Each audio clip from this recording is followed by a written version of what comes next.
Bonsoir et bonjour à tous. Vous voulez immigrer au Canada? Vous êtes sur la bonne voie, vous êtes sur la chaîne d'actualité d'immigration au Canada.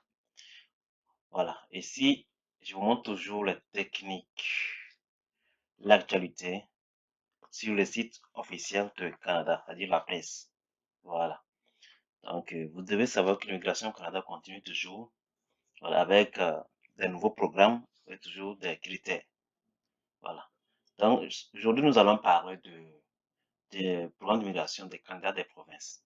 Voilà. Donc, nous allons parler d'immigration pour les provinces de Manitoba.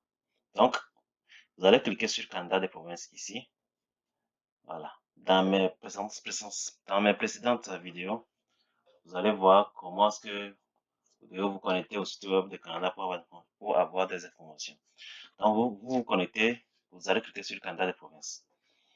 Après avoir cliqué sur le candidat des provinces, maintenant, on va vous donner les caractéristiques. Comment pourrais-je être éligible pour immigrer en tant que candidat d'une province? Donc, vous devez posséder des compétences, la formation. J'avais fait une vidéo qui parlait de ça, en parlant de programmes de provinciaux. Donc, celui qui veut avoir les en détail pour être éligible, il faut aller sur cette vidéo. Donc, nous allons seulement sélectionner la province qui est le Manitoba. Nous allons prendre le Manitoba. Et nous allons aller vers le Manitoba.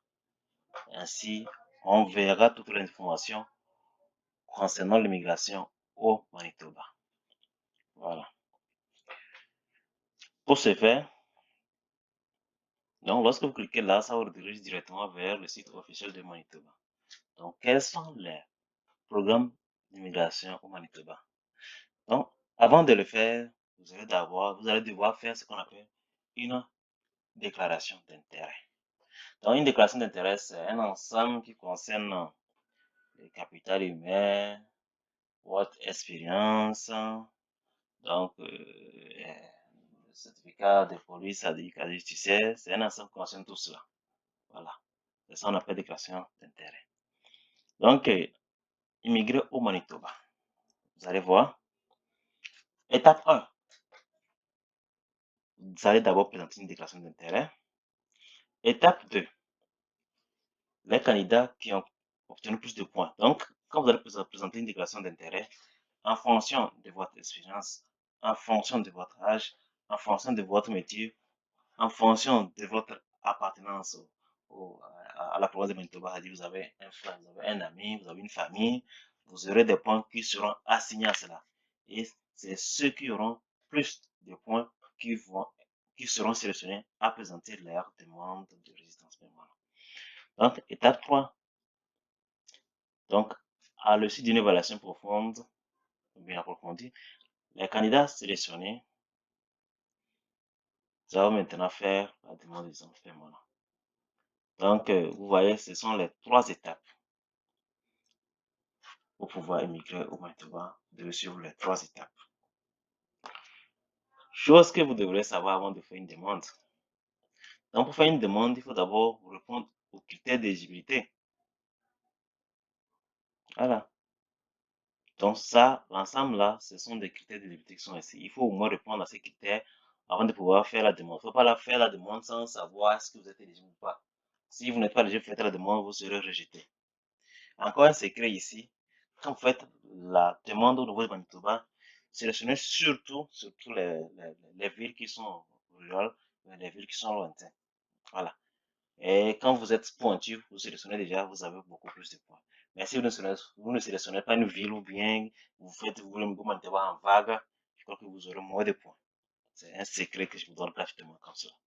C'est une technique que nous utilisons. Maintenant, chose que vous devez faire avant de faire une demande.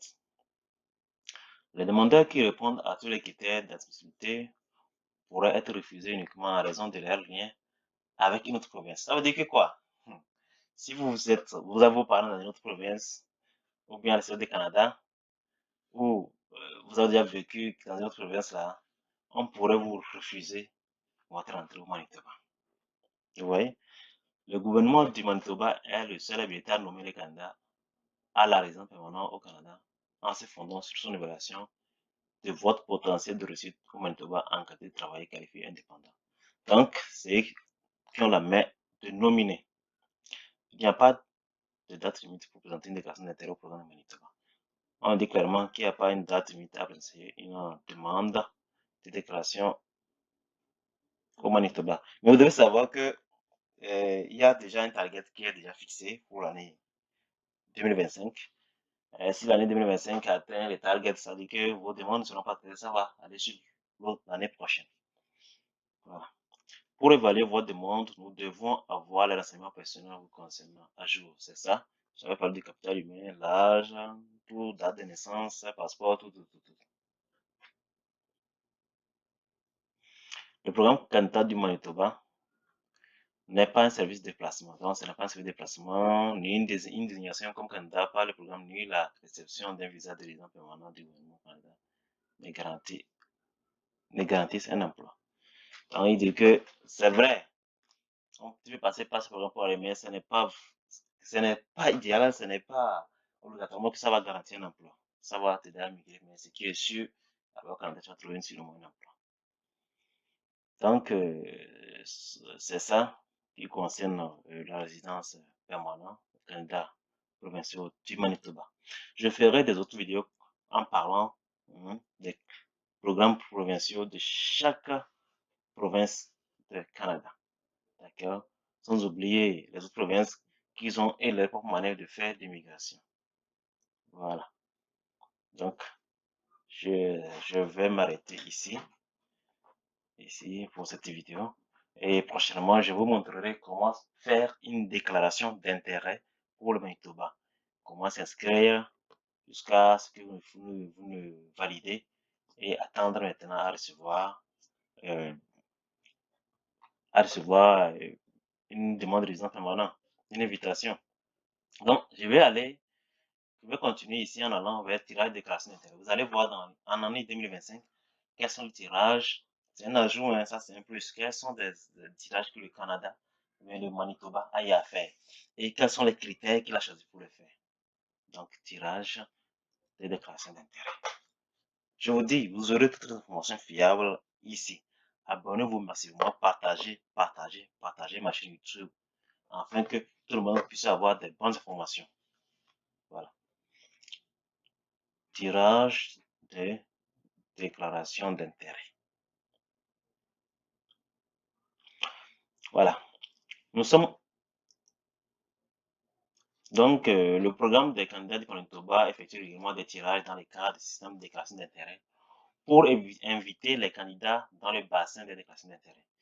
Vous devez savoir que quand vous faites votre déclaration d'intérêt, ça reste dans le bassin pendant un an, c'est 35 jours. Si vous n'êtes pas invité à présenter une demande, c'est votre déclaration d'intérêt supprimée. Vous serez obligé de le faire ça l'année prochaine. Donc, pour l'éducation internationale, donc le dernier tirage, c'est le numéro 238 qui s'est passé le 6 février 2025. Vous voyez que c'est récent, non? Donc, éducation internationale,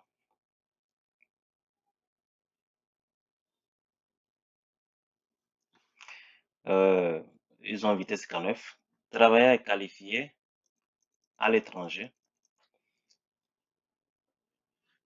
ils ont invité 17. Et le score minimum, c'est 612. C'est-à-dire que sur 1000, si tu as 612 points, tu seras invité à présenter une demande de déclaration, une demande de résidence permanente. Vous avez vu, non? Maintenant, les profils, on va voir quels sont classiques. Les profils ayant déclaré directement invités par le PCM dans le cadre d'un document stratégique. Vous voyez? Dans 76. Voilà. Donc, nous pouvons aller pour voir quels sont les critères, sur quoi ils sont basés pour prendre tous ces éléments. Sur quoi? Donc, nous pouvons prendre là. Ici, c'est bon. Voilà. Lire la suite. Donc, nous allons voir quels sont les critères qu'ils ont sélectionnés pour pouvoir appeler les gens à présenter leur demande de résident permanent. Voilà. Donc, vous pouvez vous servir de ces critères pour faire mieux prochainement pour que vous soyez sélectionné.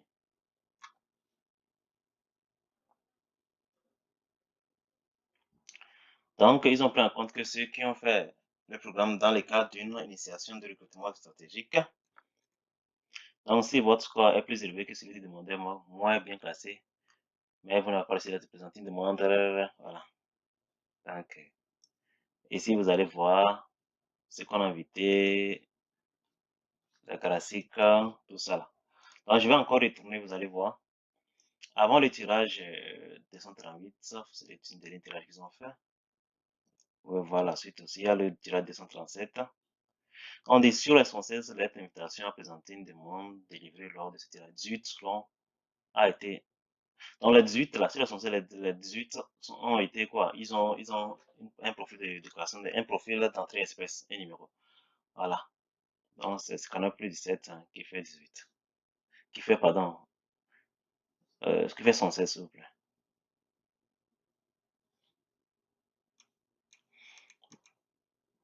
Donc, avant ça, ils avaient fait un tirage ici, travailler qualifié à l'étranger. Vous avez vu, numéro 237. Voilà, on peut lire la suite. Donc, vous voyez, ils avaient sélectionné 128 et le score minimum était 609. Vous allez voir ici, c'est 612. Donc, je vais m'arrêter ici pour cette vidéo, sinon ça serait trop long. Et merci surtout de vous abonner à ma page et partager la vidéo. Et à la prochaine.